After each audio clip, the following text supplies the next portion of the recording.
Bonjour à tous et bienvenue sur la chaîne Astro pour un nouvel épisode Constellation et éphémérides.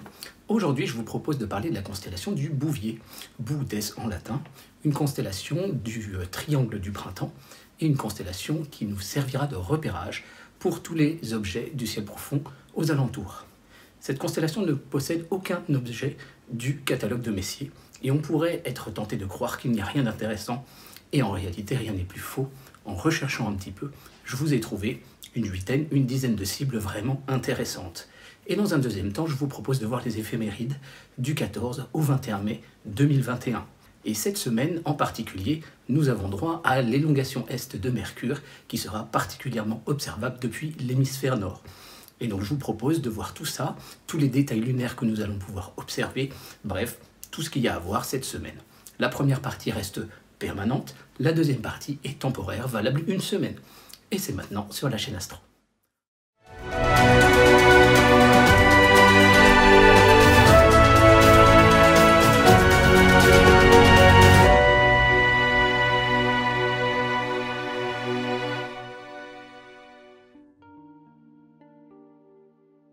Voici donc la voûte céleste telle que vous la trouverez à la mi-mai, donc vers 23 h, ce qui correspond au crépuscule nautique. L'ensemble des constellations commence à devenir discernable.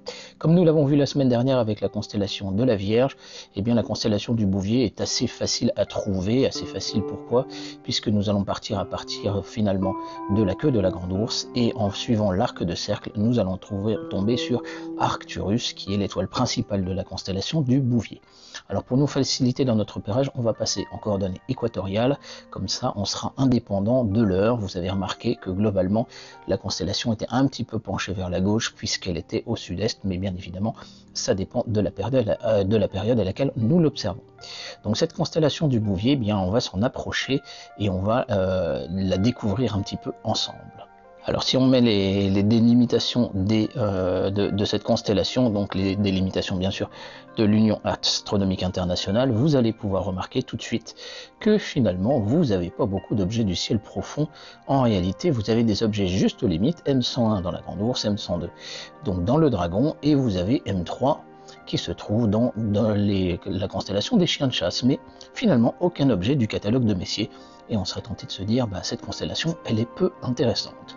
Alors en fait, ce que j'ai fait, et je vous montre tout simplement la technique, je suis allé sur le site Astrobin et j'ai tapé Bootes, donc qui est le nom de la constellation en latin. Et là j'ai trouvé pas mal de matchs, de propositions de photos. Alors toutes ne correspondent pas, là on est clairement sur la baleine et la crosse de hockey, donc on a vu que c'était pas du tout dans la constellation du Bouvier, mais par contre j'ai trouvé des objets intéressants. Je vous propose de les découvrir ensemble.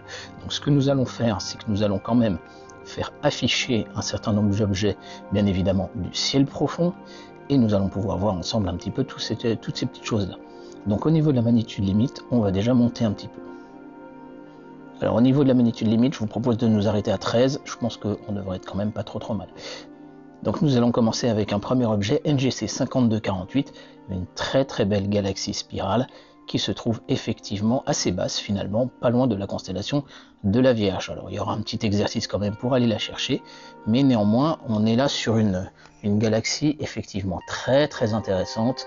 Quand on la regarde en détail, vous pouvez voir, il y a vraiment des très beaux détails. Alors bien évidemment, les photos que vous trouverez sur Astrobin sont quand même le fait d'astronomes amateurs qui ont pour certains quand même pas mal de bon matériel, et vous avez voilà un Célestron C925 Edge HD avec 2 mètres de focale à peu près, 2 mètres 30 de focale, donc on n'est quand même pas sur un petit instrument, mais il y a des très belles choses à aller voir. La même galaxie, mais avec un setup sans doute différent, ici une Astrotech, voilà, je ne connais pas tellement cet instrument là, mais on a des belles couleurs. Et encore la même, cette fois avec toujours un 925 HHD, des très belles couleurs, et vous pouvez voir qu'on a cette galaxie UGC là à droite, UGC 8575, qui est très belle aussi. Vous avez vraiment des belles couleurs. Bien évidemment, pour un instrument comme celui-ci, voilà, on peut avoir des détails, il faut que le ciel suive, bien évidemment. Continuons avec NGC 5466, donc de magnitude 9, un amas globulaire. Donc cet amas globulaire, vous pouvez voir que sa position n'est bien évidemment voilà, pas la même, elle est dans le chemin pour aller chercher M3 finalement. Donc en fait ce que vous faites, c'est que vous repartez de Arcturus en bas, vous allez remonter sur les 2 étoiles centrales, et on va essayer de remonter vers la droite, il faut bien repérer notre angle. Alors elle est photographiable, il est photographiable, je pense avec quand même pas mal d'instruments différents. Là vous avez quand même une belle photo qui montre déjà des très beaux résultats avec une FSQ, c'est quand même pas mal du tout. Là on est sur un astrographe donc de 250 mm de diamètre à f3.9, donc il y a un Canon EOS 450D, donc là on doit être sur 1000 de focale à peu près, et quand même déjà un beau résultat. Après il faudra peut-être allonger un petit peu les temps de pause, mais ça fait des belles choses. Et puis là encore vous pouvez le voir, cette fois avec un Newton, voilà, 200 000. Alors le fond de ciel est quand même un tout petit peu, voilà, il y a quelques trames, il faudrait peut-être rallonger les temps de pause, mais on a quand même quelque chose d'assez sympathique avec cet amas globulaire qui est entouré de petites galaxies visiblement, mais que l'on ne voit pas sur ces photos. Continuons avec NGC 5557 de magnitude 1097, donc de magnitude globalement de magnitude 11. Il se situe plus au nord, et elle se situe plus au nord, cette galaxie, et elle n'est pas forcément facile à trouver. Là, c'est clairement dans ces conditions que l'utilisation donc du GOTO peut être utile. Et donc c'est une galaxie qui semble être plutôt de type lenticulaire. Néanmoins, voilà, c'est intéressant de noter qu'il y a des objets divers et variés dans cette constellation.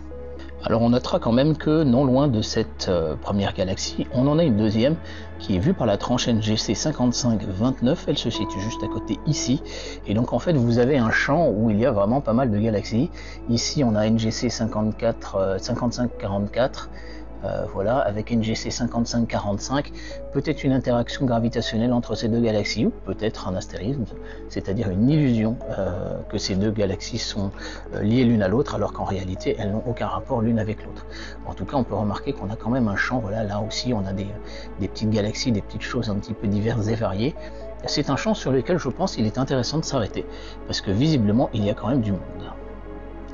Alors je vous propose maintenant de nous intéresser à NGC 5424, toujours dans la même constellation. Il s'agit d'une galaxie spirale de magnitude 13. Mais en fait, cette galaxie spirale n'est pas du tout seule. Il y a pas mal de monde autour, comme vous pouvez le voir. Et vous savez que j'affectionne ces amas de galaxies qui sont juste complètement fous. Donc là, si on regarde celui-ci, vous pouvez voir qu'il y a quelques galaxies qui sont référencées, mais il s'agit ici que des galaxies du catalogue NGC. Il y a également le catalogue PGC, etc., qui nous montre qu'il y a beaucoup plus de monde. Donc ça, c'est une photo dont la résolution astrométrique, en fait, doit être faite avec quelque chose comme PixInsight. Mais en tout cas, vous pouvez remarquer qu'il y a pas mal de monde. Alors si on la regarde dans sa résolution maximale, on va se rapprocher, et vous allez pouvoir voir beaucoup de petits coquillages, comme j'aime à les surnommer. Donc toutes ces petites nébulosités que vous voyez là, tout ça, ce sont des galaxies. Et elles sont vraiment très belles. Cette photo, vraiment, elle a une belle définition, un beau piqué. Et là, vous pouvez voir, voilà, on en a partout, et clairement, ça nous fait nous rendre compte que nous sommes petits dans cet univers. C'est assez amusant de voir finalement toutes ces différentes formes, et de se dire que chacune de ces galaxies, potentiellement, est aussi grande que la nôtre, avec des milliards d'étoiles. Je vous propose de continuer avec NGC 5899, magnitude 1168, une galaxie spirale. Elle est beaucoup plus haute, beaucoup plus au nord, et il sera peut-être possible de la retrouver à partir de ces deux étoiles que vous voyez à sa droite. Ça pourra nous aider peut-être à la retrouver, et comme vous pouvez voir, elle n'est pas forcément toute seule.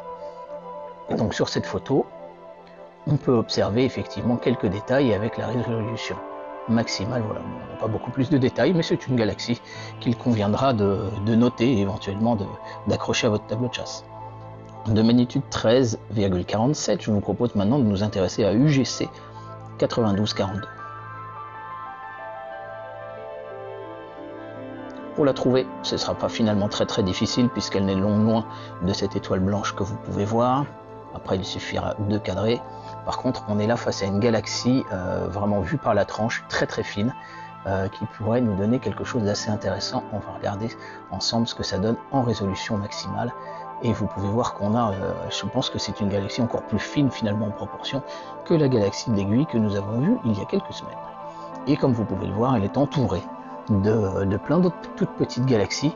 Donc on est sur un champ qui ne va pas être forcément facile à photographier quand on voit, la taille et les détails qu'on est en train de sortir ici.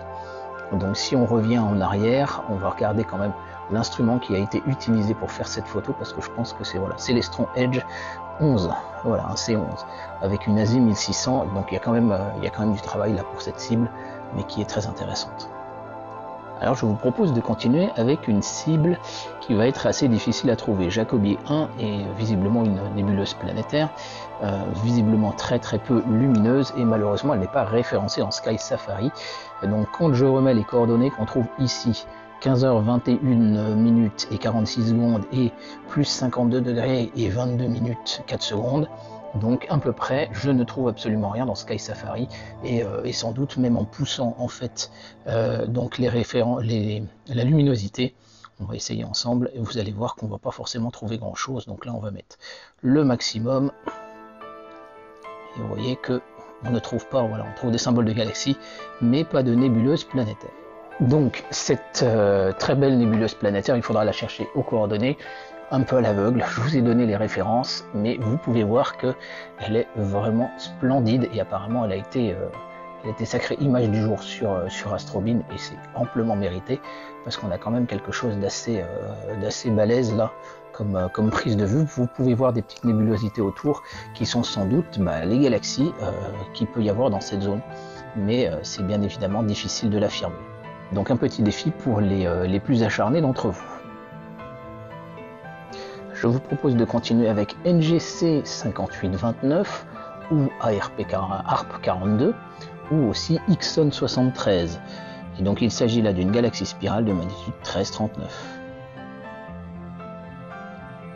Il va falloir arriver à la trouver quand même, il y aura un petit peu de boulot. Moi je vous donne juste les références, mais surtout je vous montre la photo. Et là je crois qu'il y a une belle performance quand même pour la réalisation de cette photo. On est vraiment sur une cible qui est petite. Continuons dans le catalogue ARP avec ARP 90. Donc apparemment deux galaxies qui sont éventuellement en interaction l'une avec l'autre. Je ne sais pas vous l'affirmer de façon certaine. Là aussi il y aura un petit peu de boulot pour arriver à les trouver, puis surtout à les imager. On n'est pas forcément sur quelque chose de très grande dimension, et vous pouvez voir que là ça a été quand même fait visiblement avec un instrument qui n'est pas des plus petits. Mais là vous pouvez voir qu'on a quand même des galaxies qui peuvent être intéressantes. Donc si on prend la résolution maximum, voilà, vous pouvez voir là on est quand même sur du hardcore, hein, faut être honnête. Encore ARP 90. Vous pouvez voir que là il y a des beaux détails déjà. Et je vous propose de terminer avec ARP 328, où visiblement on a des galaxies de magnitude 15 à 18. Là il y a quand même du boulot. Pour arriver à les trouver, là bien évidemment on va se débrouiller, sans doute utiliser le GoTo, mais vous pouvez voir que cet enchaînement de galaxies est quand même bien joli. Donc en photo, qu'est-ce que ça donne? Et voilà ce que donne un peu ce groupe de galaxies pour ceux qui sont fans du quintet de Stéphan qui s'observe plutôt en automne. Et bien là, vous avez encore un autre groupe de galaxies qui y fait penser un petit peu et qui a l'air d'être assez intéressant. Encore un petit défi pour nos amis photographes. Voilà, donc comme vous avez pu le voir, cette constellation du Bouvier, qui en apparence ne possédait finalement aucun objet intéressant, en réalité en regroupe des tonnes, mais bien évidemment ce sont des objets difficiles, peu lumineux. Là bien évidemment on est sur des objets, à part donc l'amas globulaire que nous avons vu tout à l'heure, donc NGC 5466, qui sera sans doute observable avec vos instruments. Je pense que les autres, il faut être sur des gros diamètres, on va dire 400 mm de diamètre, parce que même avec un 300 je pense que ça va être difficile, et encore, tous clairement ne sont pas observables. Ces galaxies là ne sont absolument pas observables vu leur magnitude. Donc les dernières galaxies que nous venons de voir ne sont pas observables avec des instruments amateurs, très clairement. Par contre photographiables, puisque bien évidemment quand vous faites de l'astrophotographie, vous accumulez beaucoup plus de lumière que l'œil, puisque vous avez de la durée, et donc au final vous arrivez à sortir en photo, comme nous le voyons ici, des objets qui vont bien au-delà de la magnitude visuelle des instruments. Donc j'espère que ce petit voyage dans la constellation du Bouvier vous aura plu, et puis les semaines prochaines, les semaines à venir, nous allons continuer à nous intéresser à parcourir les différentes constellations qui sont dans cette zone. Voilà, je vous remercie de votre voyage.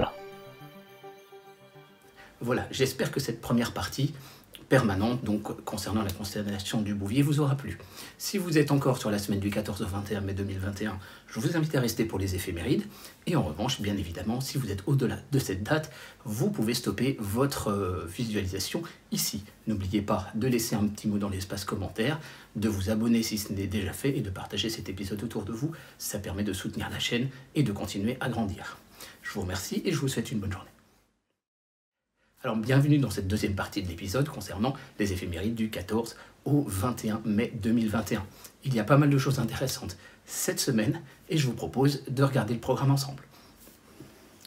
Alors, déjà la première chose à regarder, bien évidemment, pour la France, il s'agit des horaires du crépuscule et de l'aurore nautique. Vous voyez que vous avez l'aurore nautique, le crépuscule nautique à 22h51 en début de semaine, 23h04 en fin de semaine. Globalement, bien évidemment, on a des nuits qui commencent à devenir assez courtes. La Lune va se coucher à 0h20. Vous voyez que nous sommes en train de monter en termes de croissance. Nous avons le premier quartier, le 19. Et bien évidemment, la présence de cette Lune va nous poser des problèmes et on va plutôt se concentrer à une observation mixte le premier soir et ensuite planétaire et lunaire pour les soirs qui vont suivre, puisque bien évidemment, une Lune qui se couche à 1h du matin, eh bien ça commence déjà à faire tard. Les passages de l'ISS, par contre, sont intéressants sur la période, de nuit pour les 2 premières soirées, et ensuite, bien évidemment, en début de soirée, on aura des opportunités intéressantes pour pouvoir l'observer et la photographier. Vous avez des tonnes de tutoriels sur la chaîne, bien évidemment.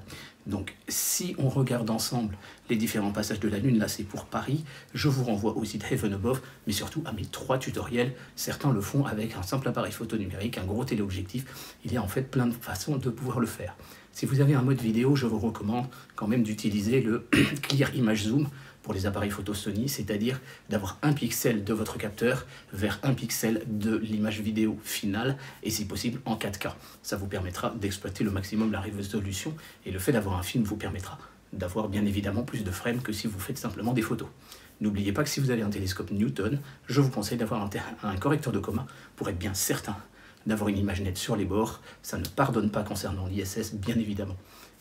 Concernant les observations de la semaine, bien évidemment, on a quand même pas mal de choses à faire. Donc on va se baser bien évidemment sur les horaires des crépuscules nautiques pour ce qui est de l'observation de la Lune, et on va commencer le 16 avec Gutenberg et Goclenius, et on va continuer sur pas mal de détails. En planétaire, nous allons voir également que nous avons un rapprochement de la Lune avec Mars en début de semaine, et nous allons avoir surtout l'élongation est de Mercure. Et je le rappelle, nous avons toujours la nova dans Cassiopée et 2 supernovas, l'une dans NGC 3310, donc dans la constellation de la Grande Ourse, et l'autre dans la constellation du Dragon avec NGC 3147. Je rappelle, pour éviter les confusions, une nova, c'est donc une naine blanche qui absorbe de la matière d'une géante rouge, et donc il y a une élévation forte de température avec donc une émission de lumière intense. Une supernova, c'est la mort d'une étoile dont la masse est supérieure à 8 fois la masse du Soleil, et là c'est une explosion de l'étoile. On a tendance à confondre les deux termes. Donc voyons ensemble les différentes phases de la Lune. Donc 14 et 15, on n'a pas grand chose. Le 16, on va commencer avec Gutenberg et Goclenius ici. Le 17, Théophilus, Cyrillus et Katharina. On va pouvoir s'intéresser aussi un petit peu à la zone entre Sabine et Moltke, donc qui correspond à l'atterrissage d'Apollo 11, et puis aussi un petit peu les dorsas. Mais on est encore un petit peu limite, et c'est plutôt le 17 qu'on va pouvoir donc apprécier ces différentes zones. Le 18, nous allons pouvoir nous intéresser à la Remaginus, c'est le premier quartier. Nous allons nous intéresser également au V lunaire ici et au X lunaire ici, qui est le croisement en fait de 4 cratères qui est assez intéressant à regarder. C'est pour ça que vous avez pas mal de points un petit peu bizarres, mais ne vous inquiétez pas. Ensuite, donc le 20 au soir, nous allons avoir Platon ici, Ératosthène, la reine de Stadius. Nous allons avoir le mur d'Aura qui vont pouvoir être observables. À chaque fois, bien sûr, je vous renvoie sur les épisodes de Laurent Oumar, donc sa série Moon Explorer. Je vous mets les liens de la playlist, et comme je vous ai donné les noms des zones, vous n'aurez pas de difficulté à retrouver les épisodes. Je vous invite vraiment à découvrir ces épisodes, ils sont remarquables. Le 21, nous allons pouvoir nous intéresser à Tycho ici, à Bulliadus, c'est en fait la mer des nuées sur toute cette zone-là. Monte Ripheus, ça va être un petit peu difficile. Par contre, vous avez Copernic et vous avez toujours Platon qui devrait être intéressant aussi à observer. Donc nous l'avons dit, nous allons avoir cette semaine l'élongation est de Mercure. Alors, si on regarde déjà, pour commencer simplement, la position globalement de la Lune sur la semaine, vous pouvez voir que, voilà, 14, 15, 16, 17, 18, 19, 20 et 21, vous voyez que la Lune est quand même assez dominante à la nuit tombée. Alors revenons effectivement le 14, avec l'élongation est de Mercure, je nous ai positionné à l'heure du crépuscule, donc là ici nous sommes à l'heure du crépuscule nautique, mais nous allons revenir à l'heure du crépuscule civil. Donc crépuscule civil, c'est à peu près 1 heure avant, nous sommes aux alentours de 22 heures. Et donc au moment du crépuscule civil, vous pouvez voir que pour le centre de la France, eh bien, Mercure se trouve à 12 degrés au-dessus de l'horizon, et Vénus se trouve à 4 degrés au-dessus de l'horizon. En fait, Vénus sera, paradoxalement, plus facile à reconnaître, puisqu'elle est beaucoup plus lumineuse, bien évidemment. Au fur et à mesure des jours de notre semaine, vous allez remarquer que nos 2 planètes, globalement, continuent leur évolution. Et nous avons dit que le maximum de l'élongation est serait le 17.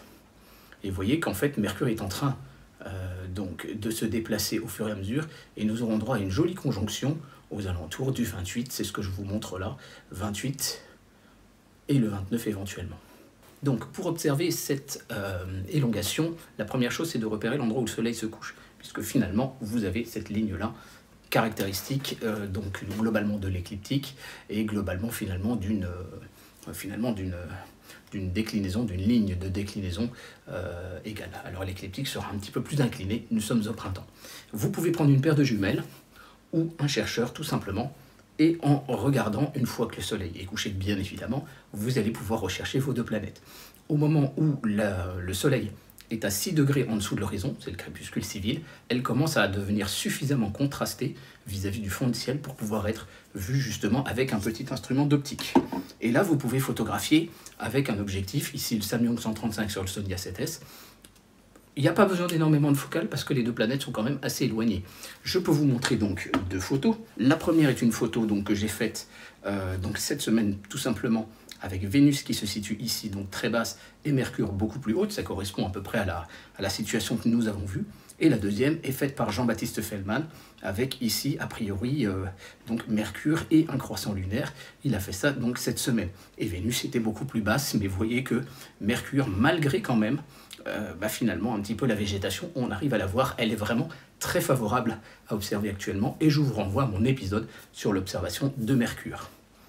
Voyons ensemble la configuration des différentes planètes du système solaire. Vous pouvez remarquer que finalement, si on regarde dans Sky Safari le Soleil et les planètes qui l'entourent, on a bien évidemment Mercure et Vénus qui sont côté Est. C'est ce que l'on retrouve ici et nous sommes à peu près à la mi-mai. Ce sont donc en violet Vénus et Mercure en bleu ici. Vous avez ensuite les autres planètes qui se retrouvent, donc on a Mars bien évidemment qui va se retrouver ici, mais qui commence à devenir vraiment toute petite en termes de diamètre apparent, etc. C'est vraiment la fin pour Mars bien évidemment. Par contre, vous voyez, elle est maintenant dans la constellation des Gémeaux. Et ensuite, les autres planètes du système solaire, Uranus et Neptune, ne sont pas représentées sur ce graphe, mais elles sont à peu près ici. Et ensuite, vous avez Jupiter et Saturne. Vous voyez qu'elles sont observables le matin. Elles ne seront pas observables, bien évidemment, le soir. Si maintenant nous nous plaçons en position horizontale et qu'on va se placer au petit matin, aux alentours de 5 heures du matin, vous comprenez mieux la situation. Vous voyez que Jupiter et Saturne se trouvent à peu près au sud-est, mais elles sont encore, bien évidemment, très basses. À 5 heures du matin, le soleil, là, commence à poindre le bout de son nez, il est à 3 degrés au-dessus de l'horizon. Vous voyez que Saturne n'est pas encore au méridien sud, ni encore Jupiter. Donc on peut commencer des premières observations et des premières astrophotos au tout petit matin, mais néanmoins, n'attendez pas de ces observations d'avoir le maximum de détails, etc., puisqu'elles ne sont pas encore à leur maximum de hauteur. Concernant Mercure, vous pouvez donc remarquer que le 1er mai, elle nous présente plutôt une face assez pleine. Finalement, un quartier aux alentours du 15 mai, ça correspond à son élongation est, et ensuite un fin croissant aux alentours du 31 mai, ce sera son retour finalement auprès du Soleil. Quant à Vénus, bien évidemment, vous pouvez remarquer qu'elle nous montre encore une face très très pleine et qu'elle monte tout doucement, progressivement, en diamètre apparent. C'est normal, vis-à-vis du Soleil qui serait ici, Vénus est encore très très lointaine et va nous faire une grande élongation sur plusieurs mois, on va bientôt en parler sur la chaîne. Quant à Mercure, elle nous fait son élongation de façon beaucoup plus rapide, bien évidemment, mais elle est plus petite en diamètre apparent. Je vous renvoie aussi aux photos de cet Italien extraordinaire, je vous mets un lien dans la description, qui fait des photos planétaires absolument folles, donc avec un Célestron C11 je crois. Je vous mets le lien dans la description sur la chaîne Astrobin, ça vaut vraiment le coup d'œil, puisqu'il est capable de vous montrer des détails sur la surface de Mercure. Il n'utilisera pas de filtre pour les oculaires, attention, ces filtres menacent d'exploser. Vous avez actuellement deux groupes de taches solaires, 28-22 et 28-23, qui peuvent être observables. Avec une activité H-alpha, donc avec un instrument H-alpha, on peut voir beaucoup plus donc, les zones d'activité du Soleil et on peut comprendre un petit peu mieux ce qui est en train de se passer. Voilà, donc j'espère que cette partie éphéméride vous aura plu. Je vous souhaite des bonnes observations. Je suis en train de réfléchir. Voilà, en fait, je vais vous spoiler un tout petit truc, une petite annonce importante. Je suis en train de travailler en fait sur un site web pour la chaîne. Site web dans lequel, à terme, vous allez retrouver de façon écrite et visuelle, finalement, immédiatement, en l'espace de 2 minutes chrono, toutes les informations que je vous donne dans ces épisodes d'éphéméride. Et donc, qui vont vous aider justement à repérer ce que vous allez pouvoir observer le soir. Je travaille également à la réflexion de pouvoir, à partir de mes épisodes d'éphéméride, vous faire finalement une fiche par constellation avec ce que nous avons vu dans chacun des épisodes. Bien sûr, c'est important que vous puissiez voir les épisodes pour avoir un petit peu les conseils pratiques, mais sur les fiches, vous allez retrouver simplement les informations, simplement voilà les cartes et puis les listes des objets et des petites choses comme ça. Donc c'est un travail qui me prend énormément de temps, mais heureusement j'ai une période de convalescence qui me le permet, et donc j'espère pouvoir vous présenter ça dans quelques jours.